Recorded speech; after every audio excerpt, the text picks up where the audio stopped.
아멘. 자, 미스파터 우리 참 말씀을 많이 들어서 그죠? 제데카와 미스파터. 자, 21장 1절에 네가 내 백성들 앞에서 세울 법규가 이러하니라. 법규 바로 미스파터 팀. 저거는 말씀들 이 말이거든요. 미스파트가 말씀이라면은 법규라면은 미스파팀은 법규들. 우리 절기도 모에드가 복수가 되면 모아딤 하듯이 그 히브리어 맴이 글자가 끝에 붙는 것, 그게 복수를 상징하죠, 그죠? 그래서 법규들, 이 법규들에 대한 설명을 다음 표로 보겠습니다. 그래서 미스파트가 법규 또는 공의와 정의로 많이 분류도 되어 있어요. 그래서 무엇이 공의고 정의인가? 말씀의 법대로 살아내는 것이 공의로운 것이고 정의로운 것이다. 그래도 하나님께서도 이 땅을 통치하실 때 공의롭게 통치하시다는 것은 말씀의 법대로 통치하시는 거예요. 이렇게 했다가 저렇게 했다 하면 사람들이 참 혼란스럽겠죠. 분명한 기준을 가지고 말씀의 법으로 그 세상을 통치하는 세상을 공의로운 세상, 정의로운 세상이라고 말한 것이죠. 그죠? 그래서 여러분, 저 미스파트 단어 속에 법규라는 의미도 있고 공의라는 의미도 있어요. 그 서로가 충돌하지 않고 무엇이 공의로운가? 말씀의 법대로 살아내는 것을 공의롭다고 말한다. 하나님도 말씀의 법대로 통치하시고 또 하나님이 이임을 받은 이 땅의 대리자들도 그 말씀, 하나님이 주신 그 말씀 틀 안에서 정책을 펼 때 그 나라를 공의롭다고 그러고 그 공동체를 공의롭다고 말한다는 것이죠. 근데 지금 이 땅에 여러분들이 보던 이 땅의 재판관들 보면은 진영의 논리에 갇혀가지고 하나님의 큰 법, 저 테두리에서 벗어나서 자기 진영에 맞으면, 자기 진영의 사람이면 자기들이 아는 법기술을 사용해가지고 자기들이 함부로 아무렇게나 재판하니까 그걸 공의롭다고 말하지 않고 불의한 재판관이라고 말한다는 것이죠. 근데 그 불의한 재판관들은 어떻게 한다? 반드시 하늘의 재판장, 하늘의 법정에서 재판하신 그때가 있다. 할렐루야 아멘. 그래서 우리가 지금 이 땅에서 불의한 모습들을 많이 보잖아요. 정치인들도 그렇고 재판관들도 그렇고 여러 가지 어떤 조직에 있는 사람들이 그런 모습을 보는데 그것이 우리가 일일이 뜯어 고칠 수 있는 것이 아니라 우리는 올곧게 공의로운 길, 말씀의 법대로 우리는 살아내야 되고 최종적인 재판은 누구에게 맡긴다? 샤파트, 재판장이신 그분에. 아까 우리 고백했잖아요. 이 땅의 모든 통치자들, 불의한 재판관들, 불의한 정치인들, 그들도 투리할 마지막 재판장으로 실 그분이 누구신가? 예수 그리스도, 예수 하마시아시다. 할렐루야 아멘. 그래서 우리는 거기서 위로를 받아요. 그래서 앞에 표를 다시 보면은 미스파트가 법규와 공의인데 이 뿌리 되는 단어가 샤파트, 재판한다는 단어에서 나와요. 그 재판할 때 뭐로 재판해? 말씀의 법을 기준으로 해서 재판해야 되겠죠. 분명한 기준을 가지고 재판하는 거. 우리 하나님은 분명한 말씀의 기준을 가지고 재판하니까 공의롭게 보상하시고 공의롭게 심판할 거예요. 근데 이 땅의 재판관들은 뭔가 법이 있는데도 그 법을 자기들 마음대로 이렇게 늘리고 줄여가지고 이상하게 재판하니까 죄를 짓고도 무죄로 풀려나는 사람도 있고 또 심지어는 죄가 없는데도 억울하게 오랫동안 감옥에 갇힌 사람도 있고 그런 모습들이 이 세상의 불의한 모습들이에요. 그래서 우리는 오전에 말씀드릴 때 왜 우리가 메시아 왕국을 기다려야 되는가? 이 세상은 그런 세상이에요. 불의하고 거짓이 판치고 강포와 악이 행하는 이 세상. 왜? 아직도 이 사단이 영향력을 행사하고 있기 때문에 사단의 영향을 받는 그 사단이 졸게 되는 그러한 삶을 살게 되고 그러한 행동을 하는 것이 예수님이 오셔서 그 사단을 완전히 지옥 불에 던지기 전까지는 그 일은 일어날 수밖에 없다. 그래서 우리가 주님이 다시 오셔서 재림 예수님이 메시아 왕국을 주시면은 그때는 모든 폭력성과 야생들이 사라지고 평화로운 모습이 이사야서 11장에 나와 있는 그 모습이라고 우리는 찾아봤어요. 그죠? 그래서 오늘 샤파트란 단어, 재판하시는 하나님, 뭐로 재판하는가? 미스파트, 법률로 재판한다. 법규로 재판한다. 그 법대로 재판할 때 그 세상을 공의롭다 말할 것이고 그 법대로 그 공무원들도 백성들도 살아낼 때 그 공동체가 공의롭다고 말하실 것이다. 그래서 이 미스파트는 그 앞에 우리가 20장 전에 21장 전에 20장에 보면은 십계명 말씀이 나오잖아요. 그죠? 그러니까 십계명이 가장 큰 법틀 10가지예요. 쉽게 말해서. 뼈대 같은 그 법 10개가 나라의 법으로 말하면 헌법 같은 구조가 십계명이고, 그 헌법 밑에 각 구체적인 법을 적용하는 것이 오늘 말하는 미스파트라고 생각하면 돼요.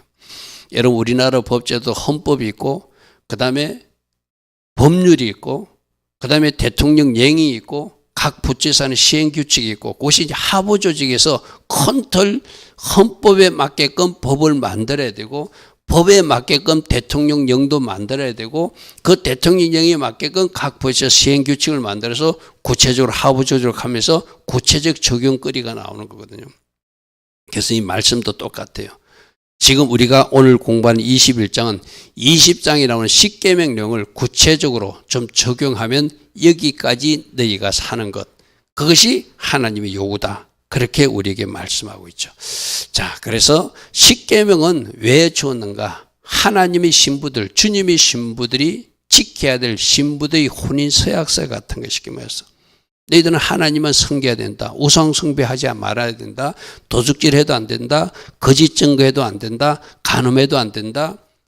그런 것들을 지켜나가는 사람이 하나님 나라 신부의 자격이 있는 사람들이라는 거예요.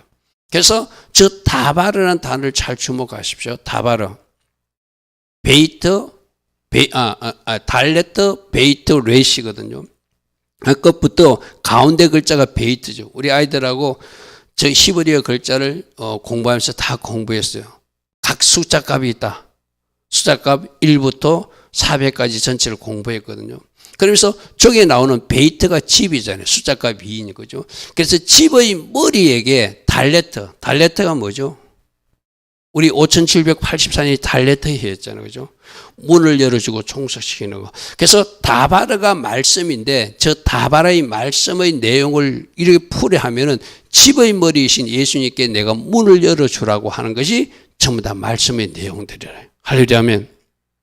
집의 머리이신 예수님께 내 자신을 내어드리고 그분께 총석시키고 그분께 문을 열어주라는 것이 말씀의 구체적 내용이다. 그래야 신랑이신 예수님과 신부인 우리가 한 몸이 될 수 있고 주님의 형상을 담은 신부로 만들 수 있도록 하나하나 이렇게 우리에게 법규를 준 것, 이것이 십계명이고 그 구체적 법규가 바로 미스파트입니다.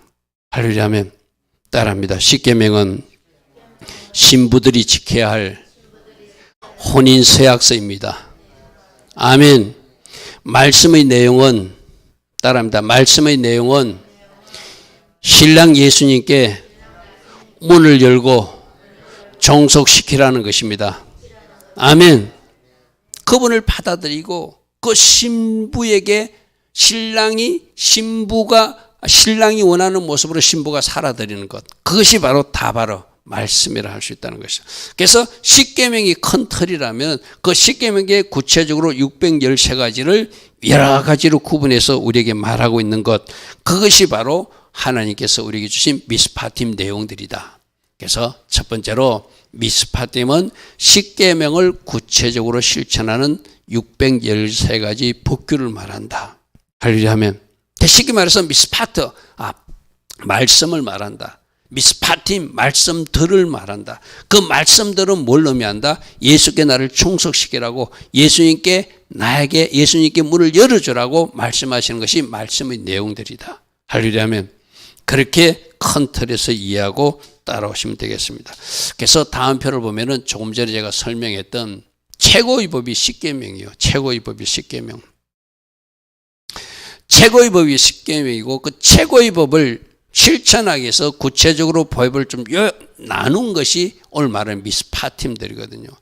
그래서 나라에도 헌법이 있고 법이 있고 법령이 있고 시행규칙이 있듯이 십계명 밑에 바로 법규들, 저것이 하라와 하지 마라의 614가지 내용들이라는 거예요. 할렐루야 아멘. 그래서 여러분들이 말씀에서 이거 하나님이 왜 이것을 요구하는지 그 어떤 내용을 거꾸로 십계명 내용으로 다시 더듬어 올라가면 십계명 내용을 두 가지로 요약하면 뭐죠? 하나님 사랑하는 것이고 이웃 사랑하라는 거예요. 그죠? 요약은 그겁니다. 하나님을 사랑하라. 그리고 하나님의 자녀들도 사랑하라. 이웃도 사랑하라. 그 내용들이거든요. 그죠? 그 내용에 구체적으로 어떤 내용이 있는지를 우리가 하나하나 살피는 것. 그것이 우리가 해야 될 것이죠. 그래서 구체적인 내용은 성경 내용은 하라, 하지 마라. 그 두 가지가 있어요. 쉽게 말해서. 어떤 것은 꼭 하라고 명령하고 어떤 것은 하지 말라고 말씀하시다는 거죠. 그죠? 그럼 왜 하라고 말씀하시는지, 왜 하지 말라고 말씀하시는지, 해야 할 것과 하지 말할 것을 분명히 우리에게 정해주고 그렇게 살아낸 사람을 정의롭게, 공의롭게 하나님 법에 합한 사람으로 살고 있다. 우리 아까 선포할 때 그랬잖아요. 이 대한민국의 차별금지법 등 이런 법은 제정되지 말고 하나님 법에 합한 법만 제정되게 하소서. 할렐루야. 우리나라 전체가 예수 믿는 국가는 아니지만 우리는 창조주 하나님이 만드신 이 지구에 살고 있는 사람들이니까 창조주 하나님이 만드신 그 지구의 땅덩어리 위에 한 나라가 대한민국이거든요. 그럼 이 나라의 법도 어떻게 만들어야 된다? 십계명이 기초법이 되고 미스파템이 기초법이 돼가지고 거기서 따라 나온 법대로 법을 제정해야 하나님 기뻐하신 법을 가진 정의로운 나라라 말할 수 있겠죠. 근데 만일에 거기서 입에 된 차별금지법 같은 거 이상한 것 만들어가지고 그런 것을 그 땅에 시행할 때 우리 하나님은 남자와 여자를 만들었는데 하나님이 만드신 남자와 여자를 거부하고 내가 여자 되고 싶으면 내가 여자가 되고 내가 남자 싶으면 내가 남자가 되는 이상한, 그래서 결국 여러분 그 말이 뭐죠? 내가 여자인데 남자가 되고 싶은 것은 자기가 남자 역할을 해가지고 그 여자와 같이 동성끼리 이상한 짓거리 한다는 거잖아요. 그죠? 하나님 앞에 재짓기 위해서 그렇게 성전환도 하는 거 쉽게 말해서. 여러분, 성전환 해가지고 결국은 어떻게 사는 거야? 같은 동성끼리 같이 사는 거 쉽게 말해서. 한 사람이 바꾸면 그죠? 그런 거잖아요. 그죠? 여러분, 트럼프 대통령이 취임하자마자 이제 미국에는 남성과 여성밖에 없다.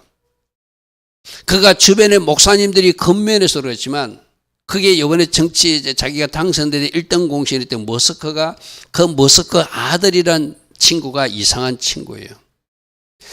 그가 학교를 잘못 갔어요. 학교를 잘못 가가지고 동성애 눈이 떠지기 시작했어요. 이 친구가. 그래가지고 아버지는 보수적으로 가르치는데도 이 아이가 어떻게 자기는 여자가 되고 싶다고 성전을 해가지고 여자 행세를 하고 다녔어요. 이번에 트럼프 대통령이 당선됐을 때 머스크의 아들이 미국에서 이제 떠나겠다고 했다 하는데 사진은 여자의 모습이었을 거예요. 그런 지경이 머스크 집안에 있는 거 쉽게 말해서. 자기가 믿었던 아들이 자기가 여자 되고 싶다고 여자로 성전을 해가지고 여자 행세를 돌아다니다가 이제 트럼프 대통령이 당선돼가지고 여기는 남성과 여성밖에 없다. 성전환 같은 거 인정하지 않는다. 그러니까 그럼 나는 미국을 떠나겠다.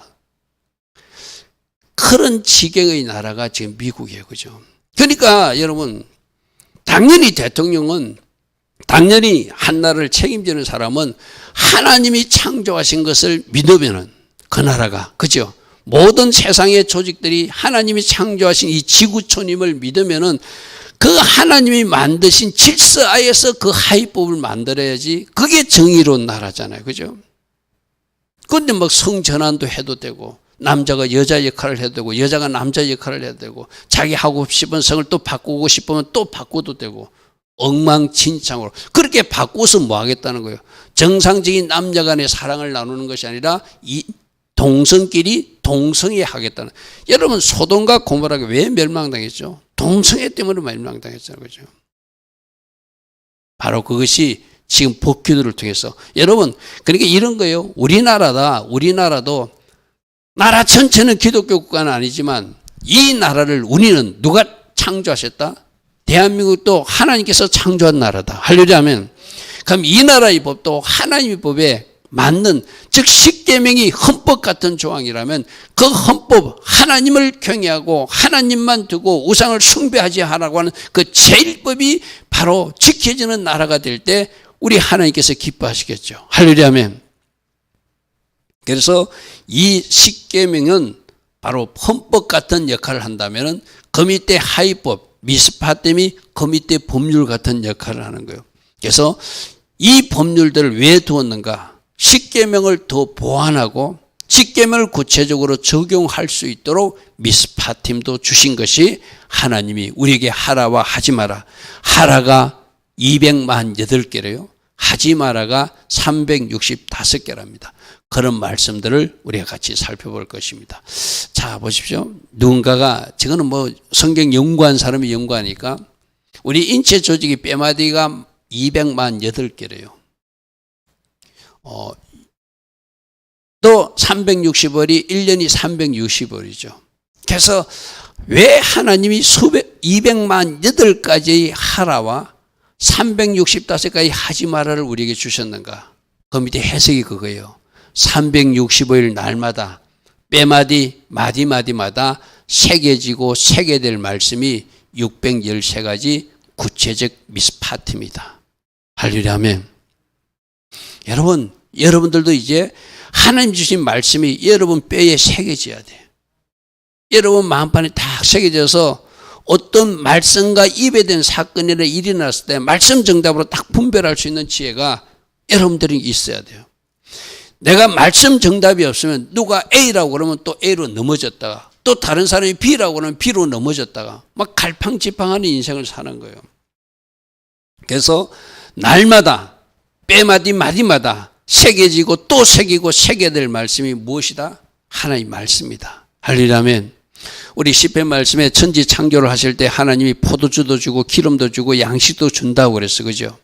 그러기에 그것은 육적인 필요를 채우는, 여러분들은 어떤 육적인 포도주와 육적인 기름과 육적인 양식을 원하지 모르지만 그것이 영적인 의미로 뭐라고 그랬죠? 우리에게 보혈을 주시고 성령의 기름 부음을 주시고 말씀을 주셔서 우리로 영적인 것을 채워나가게 하시는, 할렐루야 아멘.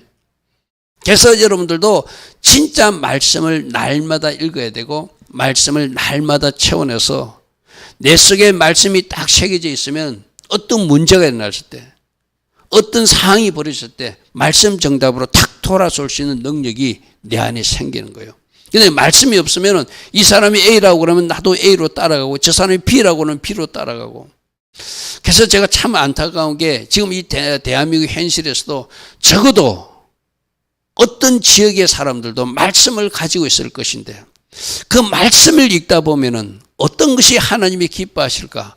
말씀의 정답을 가지고 분명히 판단할 수 있는 기준이 있을 것인데 왜 저렇게 진영의 노래에 갇혀서 자기들은 말씀보다 정치색이 우선한 세상을 살고 있는지 참 안타깝다는 거예요. 여러분, 특별히 말씀 그리고 종말에 대한 말씀, 계시록에 대한 말씀을 가지고 있으면 바르게 살 수밖에 없어요. 저는 그렇게 생각하거든요. 여러분들 계시록에서 어떻게 하나님이 심판한지를 알고 있다면 우리가 말씀의 법대로 제대로 살아나가는 사람으로 살 수밖에 없거든요. 그래서 여러분들 이 미스파팀 내용이 어떤 건 좀 굉장히 복잡해요. 그리고 좀 가격한 표현도 있어요.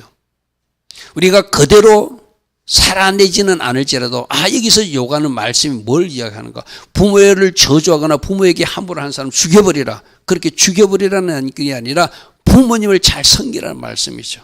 할렐루야 하면 안식일을 안 지키는 사람 죽여버리라. 그 죽여라는 의미가 아니라 하나님이 나를 존중하라는 의미죠. 할렐루야 하면 그래서 하나님 사랑과 이웃 사랑에서 우리가 어떻게 존중해야 되는가? 우리도 아까 조금 전에 읽었을 때 6년 동안 종이 되었던 사람들은 어떻게 7년째 풀어주라. 그 사람도 하나님의 사람으로서 자유함을 풀어주고 그 사람이 더 종으로 살 것인지 자유로 살 건지 그 사람에게 뭔가 한번 선택하도록 그 역할을 주는 것도 하나님의 공에 합하다는 이야기죠. 그죠?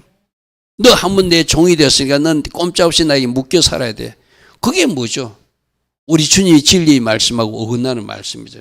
그래서 오늘 우리가 하나하나 좀 말씀을 좀 살펴볼 것입니다. 그래서 이웃 사랑을 구체적인 하는 슬퍼도 말씀도 어떻게 하나님의 공의에 맞게 이웃 사랑을 실천해야 되는가? 조금 전에 그 종 이야기가 나왔어요. 21장 2절입니다. 21장 2절 말씀 보겠습니다.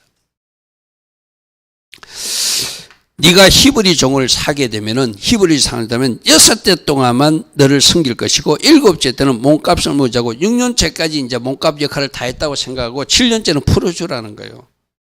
한번 종되었다고 계속 붙들고 있는 것이 아니라 7년째는 풀어주어서 그때 종의 선택은 두 가지요. 나가서 자유인이 될 수도 있고, 아닙니다. 나는 주인이 좋으니까 나는 이 집에서 계속 살겠습니다. 그 두 가지. 그것이 하나님이 공의에 맞다는 거예요. 너 한번 빚이 져가지고 우리 집에 노예였으니까 너는 평생 우리 집 노예로 살아야 돼. 그건 하나님이 공의에 맞지 않다는 이야기죠. 그죠? 그래서 여기서 7째는 몸값을 물지 않고 나가서 자유케 해주라.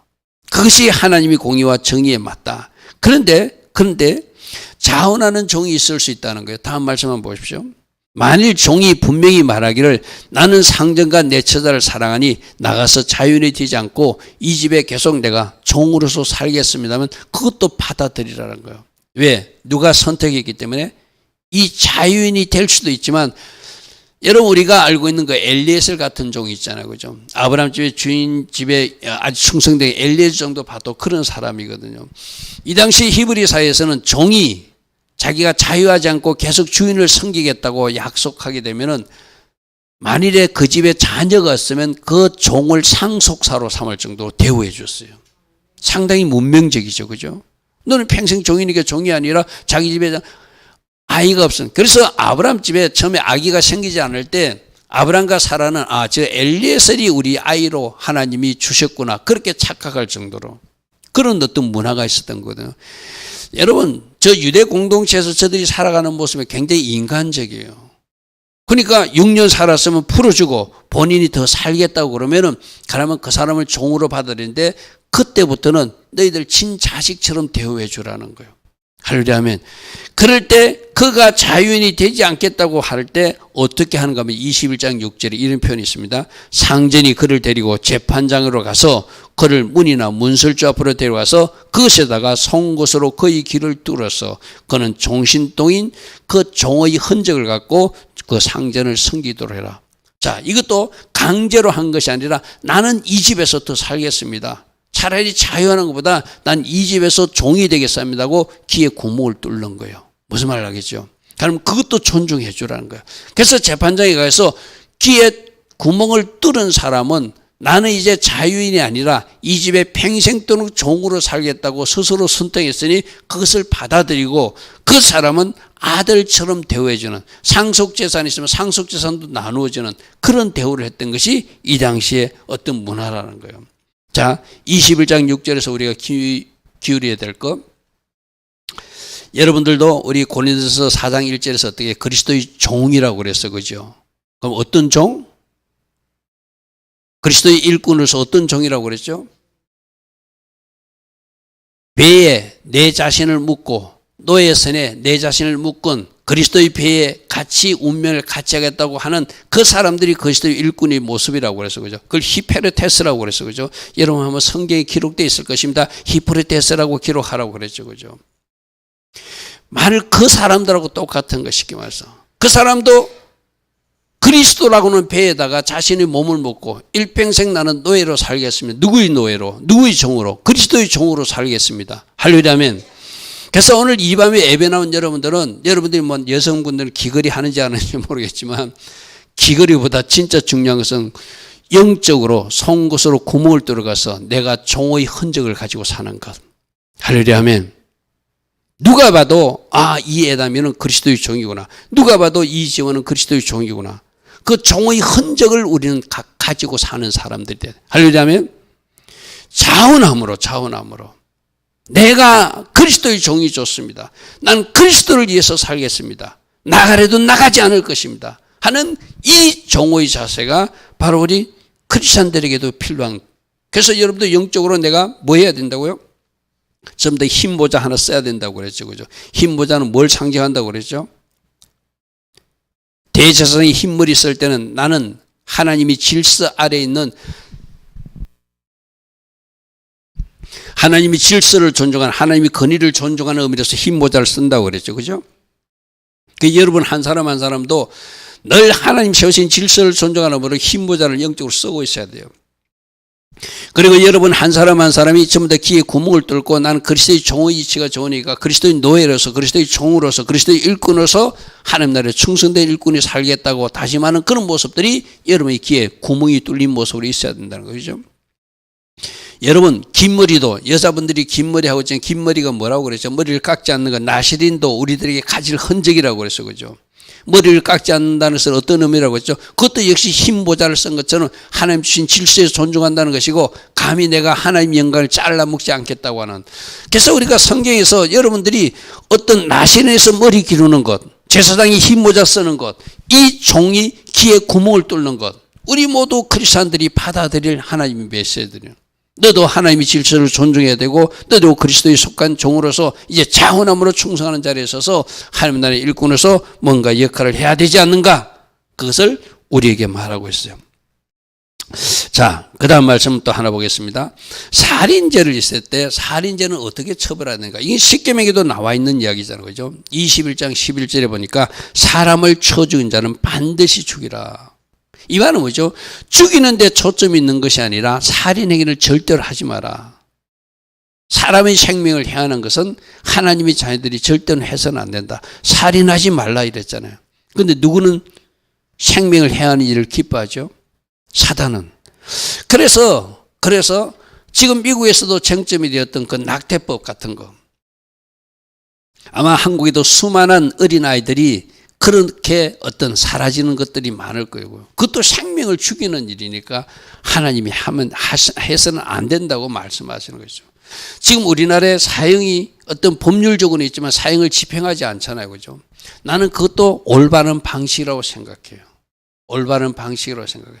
아이들이 어린 생명이 뱃속에 있는 태아를 낙태하고 그것을 여성의 권리로 주장하는 것도 하나님의 법이 위배되는 것이고, 국가법으로서 어떤 죄를 지었던 그 죄 지은 사람을 사형하는 것, 나는 그것은 온전치 못하다고 생각해요. 언젠가부터인가 사형을 하지 않아요. 대통령이 명령을 하지 않고 멈추고 있는 것, 나는 그건 참 어떤 기독교 마인드로 생각하면 참 좋은 일이라고 생각해요. 왜? 생명을 해하는 일은 하나님이 주신 생명을 인간이 해할 수 없다는 것이죠. 그래서 여기서 사람을 쳐주면 반드시 죽이라는 것은, 이거는 죽이는 것이 초점이 아니라 절대로 살인행위는 하지 말라는 것이죠. 살인행위는 하지 말라는 것이죠.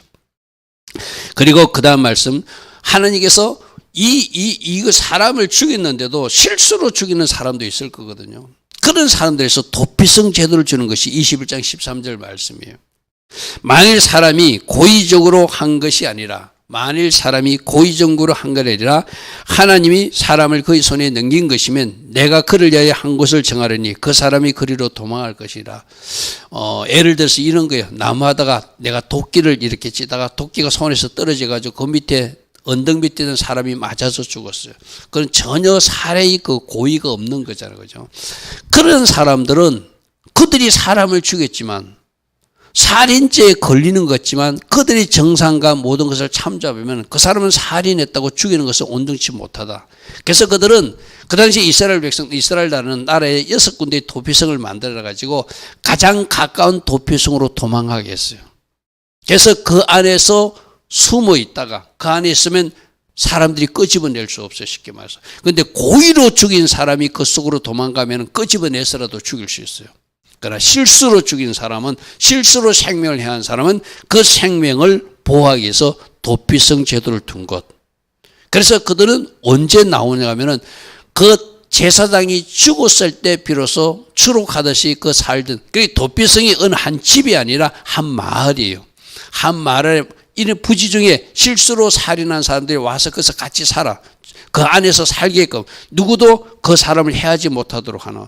그러니까 우리 하나님이 어떤가 생각하나, 이게 진짜 고의가 있어서 나쁘게 사람을 죽이는가, 실수로 잘못해가지고 생명을 해왔는가, 그걸 하나님이 보시겠다는 거, 그죠?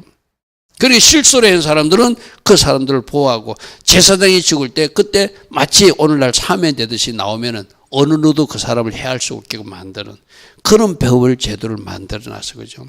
자, 그러면 오늘날 영적으로 우리가 적용하면 또 어떻게 되죠? 지금 우리나라는 만약 고의적으로 살인죄를 범했어요.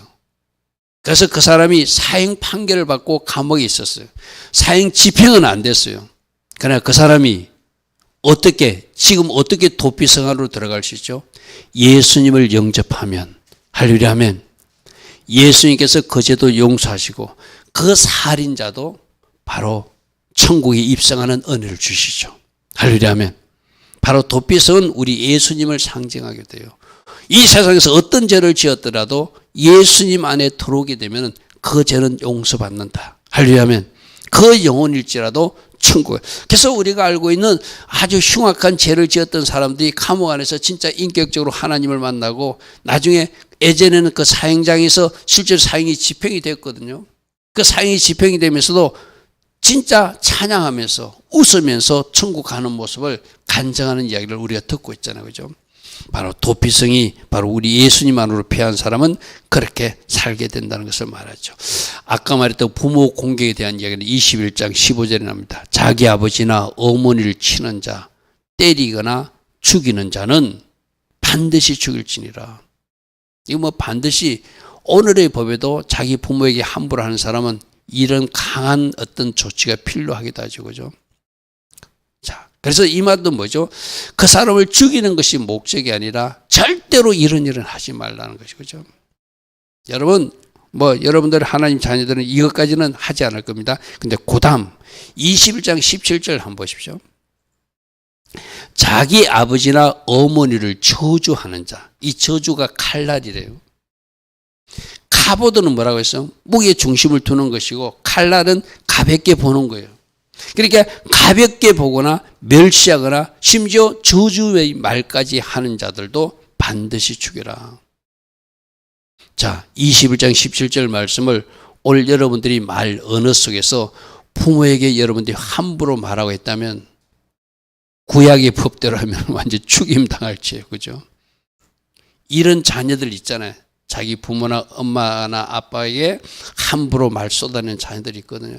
심지어 교회 다니는 사람도 이런 사람이 있을 수 있어요. 그죠? 이 뭐죠?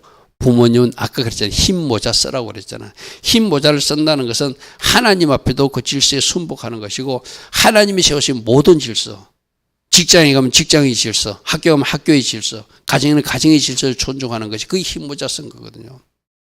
여러분 진짜 흰 모자 꼭 쓰고 다니시길 바랍니다. 할렐루야면 그게 하나님 세신 질서를 주는 어머니나 아버지를 가볍게 이기고 함부로 말하는 자도 반드시 죽여라. 이런 말씀이 있어요. 이 말씀은 뭐죠? 그런 행위를 절대로 하지 말라는 것이 강조라는 것이죠. 자, 그 다음에 요 표로서 하나 볼게요. 도둑질 하지 말라도 십계명에 나와. 그죠? 만약 도둑질 했으면 소 한 마리에 따라서 소 5마리로 갚고 양 1마리 갖고 와서 양 4마리로 갚고 가중 처벌을 두면서 도둑질 하지 말라는 의미죠. 그죠? 8계명이 도둑질 하지 말라는데 그것을 구체적으로 배상하는 것을 가중처벌. 그러니까 여러분 저것을 도둑질 해가지고 아무도 모르게 내가 도둑질 해서 거기 성공한다고 생각하면 도둑질 하겠지만 저기 발각냈을 때 5배로 갖고 4배로 갖게 가중치로 만들었으니까 절대로 저 도둑질 하지 말라는 의미겠죠. 그죠? 그리고 자기 짐승이 남의 밭에 가가지고 좀 채소 것들을 뜯어먹었어. 그러면 자기 집 밭에 가장 좋은 것으로 갚아라. 구체적으로 이렇게까지 말하고 있어요. 절대로 이웃을 해하지 말고 손해되게 하지 말고 잘못된 것이 있으면 다 갚아서 배상하는 것도 하나님의 공의와 정의에 맞는 것이다. 이 말씀이죠. 또 성경에는 고아나 가부, 나그네 이들을 잘 선대하고 토하라는 것이 성경적 원리예요. 그죠? 그런데 고아라고 나그네라고 가부라고 해롭게 하거나 괴롭게 하거나 고통을 주는 일 하나님이 기뻐하지 않는다는 것이죠. 가난한 사람을 선대하고 그들을 돕는 것 이런 일들을 하나님이 기뻐하신다. 할리라면 그래서 성경 말씀 하나를 보면은 하나님은 고아라고 무시하지 않고 가부라고 무시하지 않고 나그네라고 함부로 하지 않고 그들을 선대하는 것까지 그것이 하나님이 기뻐하신 이웃사랑의 실천이라고 말씀하세요. 자, 그리고 세 번째는 하나님 관계 법에서는 또 어떻게 하는가? 진정으로 하나님을 존중하고 사랑하면은 하나님의 날도 존중해야 되고 하나님 말씀도 존중해야 되고 하나님과 관계된 모든 것을 존중하는 것이 하나님을 사랑하는 것이다. 그렇게 말씀으로 말하고 있어요. 자, 하나씩 보겠습니다. 자, 안식년. 안식년도 자, 여러분 한번 생각해 보십시오. 우리가 예전에도 이 주제를 한번 다뤘지만 안식년이 돼가지고 1년 동안 농사를 안 지면 경제적으로는 굉장히 손실이 올 것 같아요. 그죠? 근데 그 말씀까지도 순종하는 것이 하나님을 진짜 사랑하는 모습이라는 거예요. 여러분, 우리 주님이 분명히 말씀하시죠. 요한복음 14장 21절에 너희들이 나를 사랑한다는 것은 그 계명을 지킬 때 진짜로 사랑하는 것이다. 그러면 이 안식년 계명까지 지키는 것. 생각해 보십시오. 하루는 쉴 수 있어. 안식일이니까. 그죠? 어쩌면 일주일은 쉴 수 있어. 휴가라고 생각하고. 그런데 1년 동안 농사를 안 짓고 거기서 소출이 나는 것을 다 내 것으로 하지 않고 가난한 사람을 주거나 동물들이 먹이로 주는 그런 마음까지 가지고 순종하는 것은 굉장히 힘들거든요. 하나님은 진짜인지 가짜인지는 어려운 문제를 내서 한번 시험 테스트 해보는 거예요. 너희들이 진짜 나 하나님을 사랑하면 이 안식년도 지켜보라는 거예요. 우리도 마찬가지거든요. 여러분들에게 쉽지 않은 것을 하나님이 말씀하실 때가 있어요. 그것까지 순종할 때 내가 하나님을 사랑하는 거예요. 따라해 볼까요? 왜 하나님 말씀을 순종해야 됩니까? 하나님을 사랑하기 때문입니다. 아멘. 진짜 하나님을 사랑하면 하나님이 무엇을 하래도 다 할 수 있거든, 그죠? 아마 결혼하신 분들 이제 연수가 오래되면 그게 조금 이렇게 묽어지겠지만 아마 결혼하기 전에 막 만나는 사람들은 상대방이 해달라는 거 다 해줄 거예요. 왜? 사랑하니까. 그 마음을 하나님께 적용해 보십시오. 진짜로 하나님이 사랑한다면은 하나님이 무엇을 하래도 다 할 수 있는 거. 그러니까 저 안식년조차도 순종할 수 있는 것이구만. 근데 저 안식년이 저 말씀을 좀 한번 보십시오. 7째에는 갈지 말고 묵혀두어서 안식년을 지키는데 하나님 말씀에 순종하는 것도 있지만 그것으로 이웃 사랑을 실천하고 하나님이 창조한 다른 동식물도 배려하는 마음이 그 속에 있어요. 할렐루야 아멘. 안식년을 지키면서 하나님 사랑을 표현해요. 그러면서 내 것을 포기하고 내 것을 버리면서 그것을 누가 먹는다? 네 백성의 가난한 자들이 먹게 하라. 그리고 남은 것이지만 덜짐승들도 지나가다가 먹게 하라. 이것이 하나님의 배려예요. 그죠? 할렐루야 아멘. 하나님은 혼자만 생각하는 것을 싫어하세요. 하나님 만드신 공동체 전체가 함께 어울려져서 흘러가기를 원하세요. 그죠? 그러니까 너는 하나님을 사랑하기 때문에 이 안식년도 너희가 지킨다는 것은 하나님을 존중함으로 사랑하는 것을 합격했어. 그 결과는 혼자 가질 수 있는 어떤 물질을 혼자 가질 수 있는 그 수확물을 네 혼자 가지지 않고 그 해에는 다른 이웃들과 나눈다는 거예요. 그러니까 저절로 난 작물들 있잖아요. 나무가 있어요. 감나무가 있으면 그 감나무는 저절로 열매가 맺히잖아요. 그죠?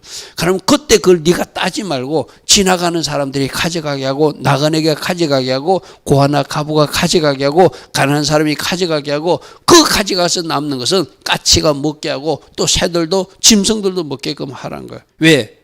고아도 가부도 가난한 사람도 까치도 새도 다 하나님이 창조물이니까. 할렐루야 아멘. 그것이 하나님의 본심이라는 거예요. 그래서 하나님은 성경을 통해서 우리에게 뭘 가르치면 혼자 사는 법에서 이웃과 더불어 같이 사는 법을 배우라 이렇게 말씀하세요. 여러분 이런 말씀을 여러분에게 한번 삶에 잘 한번 적용해 보십시오. 여러분 주변에도 분명히 여러분이 도와줘야 될 사람들이 있을 거거든요. 그죠? 그 사람들에게 여러분이 손을 펴는 것 아마 하나님이 그 일을 굉장히 기뻐하실 줄 믿습니다. 할렐루야 아멘. 자, 다음 말씀 하나 볼게요. 안식일 준수입니다. 너는 엿새 동안에 내 일을 하고 7째 날은 쉬라. 자, 이것도 하나님 말씀에 순종하면서 안식일을 지켜. 이것도 하나님 사랑하는 거. 하나님이 하러 가니까 안식일을 쉬는 것도 하나님 사랑의 순종이에요. 그죠? 근데 그 결과도 아까 안식년에 쉬면서 그 저절로 난 소축물을 가난한 사람들이 먹고 동물들이 먹듯이 그 다음에 뭐라고 됐죠? 네가 쉴 때 네 소와 내 나귀도 쉬게 하고 내 여종의 자식과 나그네도 숨을 돌리게 하라. 할렐루야 아멘. 네 주변 사람도. 그러니까 하나님 사랑이 결국 뭐로 연결된다는 거예요? 이웃 사랑으로 연결된다는 거예요. 그죠? 자, 오늘 우리가 이 말씀대로 우리는 그대로 살지는 않지라도, 구약이 이 말씀대로 그대로 하지 않아도 이 정신은 배워야 되죠. 아, 하나님은 내 주변 이웃들과 같이 살라고 그러는구나. 내가 하루 스탑하면서 하나님 앞에 집중하면서 내 주변의 동물이나 내 주변의 종들도 노예들도 쉬게 해주라고 말씀하시는 거예요. 왜? 그들도 쉼이 필요하다는 것이죠. 여러분, 이제 우리 교회도 여러분들이 이제 이상은 집사님이나 이현 집사님이 이제 나중에 어떤 하나님의 은혜 가운데 이제 여러분들이 CEO 자리에 앉아가지고 회사를 책임지는 자리에 있으면 제발 이렇게 사십시오. 무슨 말이죠? 내가 쉬면서 종업원들도 쉬게 만드는 거예요.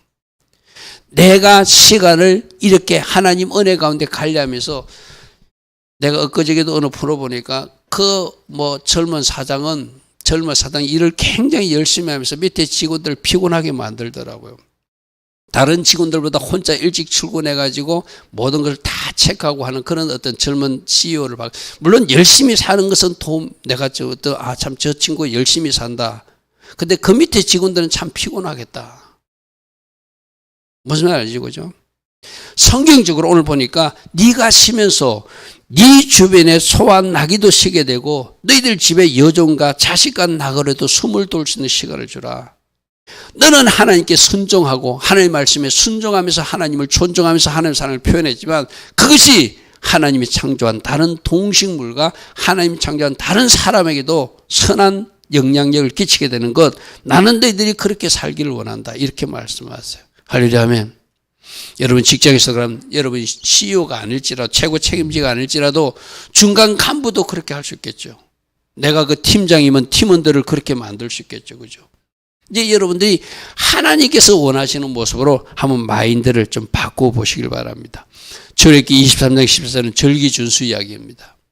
절기준수. 너는 매년 3번 내게 절기를 지키라. 이게 뭐죠? 6월절 절기, 봄절기 한 번 지키고, 오순절 절기 한 번 지키고, 나팔절, 가을절기 지키라는 그 이야기죠.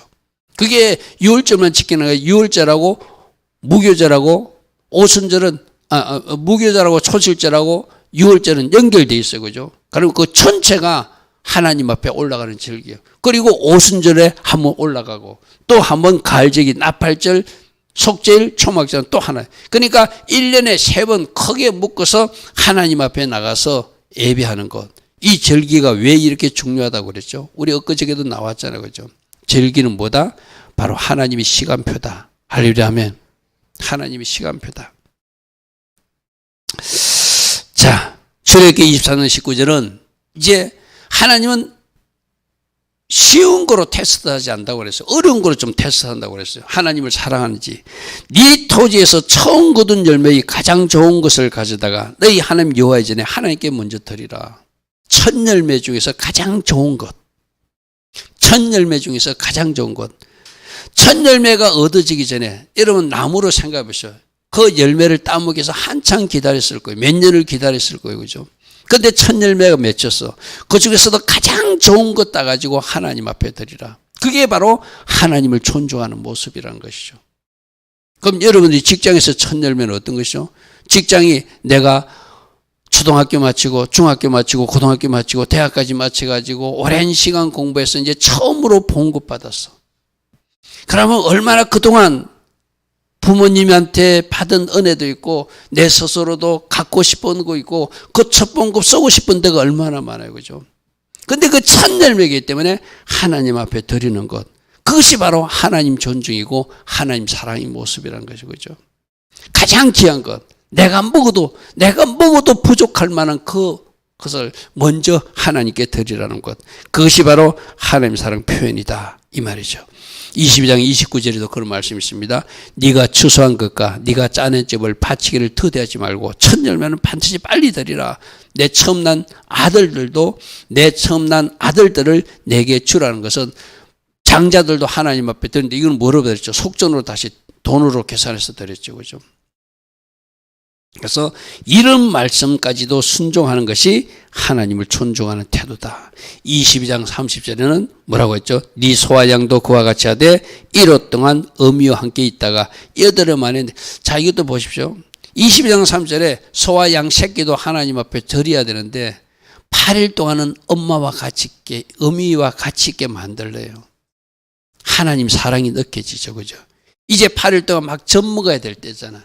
엄마 품이 그리울 때잖아. 동물이지만. 그죠? 그때까지는 그 엄마 품에 있게 하고, 그리고 그 첫 열매를 하나님 앞에 드리라. 이렇게 말씀하고 있어요. 자, 오늘 말씀 속에서 우리가 뭘 느꼈죠? 하나님을 사랑한다면 하나님 말씀이 어떤 말씀이라도 그 말씀에 순종하라. 근데 순종하다 보니 결과물이 네 혼자만 사는 것이 아니라 네 주변 이웃과 같이 더불어 사는 법을 말씀하고 있다. 할렐루야 아멘. 그래서 하나님께서 아까 말씀했습니다. 뭐 하지 마라 하라. 왜 이렇게 하라고 그랬을까? 왜 하지 말라고 했을까? 곰곰이 씹어보면은 그게 하나님의 사랑과 하나님의 긍휼과 하나님의 은혜와 공동체를 생각하는 마음이 있는데, 우리도 그렇게 하나님도 생각하고 이웃도 생각하면서 살라. 이것이 구체적 613가지 미스파팀이라는 것이죠. 자, 말씀을 요약하면 미스파팀은 십계명의 구체적 실천 법규들을 말한다. 십계명이 헌법 같은 이치라면 이 미스파팀은 그 밑에 법 같은 역할을 한다. 그런데 아까 613가지가 무슨 의미가 있다고요? 날마다 빼마디 곳곳마다 새기고 새겨야 될 것이 바로 말씀입니다. 그 말씀의 법을 가지고 사는 사람들이 공의롭다고 말씀할 수 있고, 그 말씀의 법대로 살아가는 사람이 하나님을 사랑하는 사람이고, 그 말씀의 법대로 이웃을 사랑하는 사람이 바로 하나님의 자녀다운 모습이라고 우리들에게 말하고 있어요. 그죠? 그래서 좀 가격한 표현은 그거 하지 말라는 겁니다. 그렇게 실제로 하라는 것이 아니라. 그죠? 그것까지도 하나님이 요구하시는 그 하나님 사랑과 이웃 사랑의 법을 잘 인식하고 우리가 살아내야 될 영역 어디까지인지를 잘 묵상해보는 우리 모두 되길 바랍니다. 오늘도 주신 말씀 잠시 생각하며 우리 기도하다 돌아가겠습니다. 주님 감사합니다. 주여 감사합니다. 주여 만나시 키아라 토산나시 아버지 만나시 키아라